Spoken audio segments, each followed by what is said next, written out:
Tom ഹോളണ്ടിന്റെ performance എടുത്തു പറയണം, നന്നായിട്ട് എക്സ്പ്രസ് ചെയ്തിട്ടുണ്ട്. ആൻഡ് ഐ മീൻ ഹി എന്താ പറയുക, ഒരു മെച്ചുവേർഡ് ആയിട്ടൊരു ആക്ടിങ് നമുക്ക് ടോം ഹോളണ്ടിന്റെ കയ്യിൽ നിന്ന് കാണാൻ കഴിയും. ടോം ഹോളണ്ടിന്റെ കയ്യിൽ നിന്ന് മാത്രമല്ല, എല്ലാവരും ഈ സിനിമയ്ക്കകത്ത് എല്ലാവരും നല്ല ബെസ്റ്റ് പെർഫോമൻസ് കാഴ്ചവെച്ചിട്ടുണ്ട്. സിന്ധ ആയിക്കോട്ടെ, നെഡ് ആയിട്ട് ആ ഒരു ക്യാരക്ടർ ആയിക്കോട്ടെ, എല്ലാവരും അവരുടെ എന്താ പറയുക അവരുടെ കയ്യിൽ നിന്നുള്ള നല്ല പെർഫോമൻസ് നമുക്ക് കാണാൻ കഴിയുന്നുണ്ട്. ആൻഡ് സേഡി സിംഗിന്റെ കഥാപാത്രം ഭയങ്കര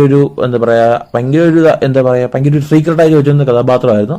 കുറച്ചു പേരൊക്കെ അറിയാം. സോ ആ കഥാപാത്രം നമ്മൾ കൂടുതൽ പോകുന്നില്ല, സ്പോയിലറായിട്ട് മാറും. സോ സിനിമ കാണാത്തവർ തീർച്ചയായും തിയേറ്ററിൽ പോയി സിനിമ എക്സ്പീരിയൻസ് ചെയ്യുക. സിനിമയ്ക്കകത്ത് ആക്ഷൻ വളരെ നല്ല പ്രാധാന്യം കൊടുത്തിട്ടുണ്ട്. ആൻഡ് ഒരുപാട് പ്രാക്ടിക്കൽ ആയിട്ടുള്ള കാര്യങ്ങൾ, സ്റ്റണ്ട് കാര്യങ്ങളിൽ പുൾ ഓഫ് ചെയ്തിട്ടുണ്ട്, വളരെ നന്നായിട്ടുണ്ട്. ആ മ്യൂട്ടേഷൻ ടൈമിൽ സ്പൈഡർമാൻ, ആ പീറ്റർ പാർക്ക്, ഇത് ബേസിക്കലി പീറ്റർ പാർക്ക് സ്പൈഡർമാൻ നടക്കുന്ന ഒരു ചെറിയ ഫൈറ്റ് പോലും കാണിച്ചിട്ടുണ്ടാവാം. എന്താ പറയുക, ഒരു ഐഡന്റിറ്റി ക്രൈസിസ്, ഐ മീൻ ഒരു പവർ, ആ ഒരു ബേസിസാണ് സിനിമ എടുത്തുകൊണ്ട് പോയിരിക്കുന്നത്. അതുപോലെ തന്നെ നമ്മൾ ഹൾക്കും ഉള്ളിലോട്ട് വരുന്നത്, തന്റെ ഉള്ളിലുള്ള ആ ഒരു